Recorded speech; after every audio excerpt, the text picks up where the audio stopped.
Kto si? Kto vlastne v skutočnosti si?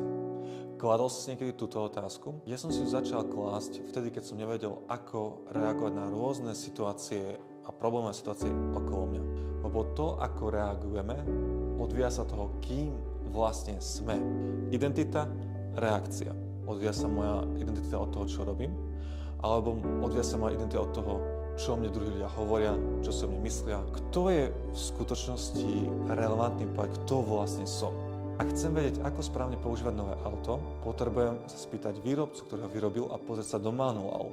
Ak ja chcem reálne vedieť, kto som a ako reagovať na situácie okolo mňa, potrebujem ísť za svojím autorom, pozrieť sa do jeho manuálu, čo on hovorí, kto, kým reálne som. Každý jeden človek bol stvorený na obraz Boží.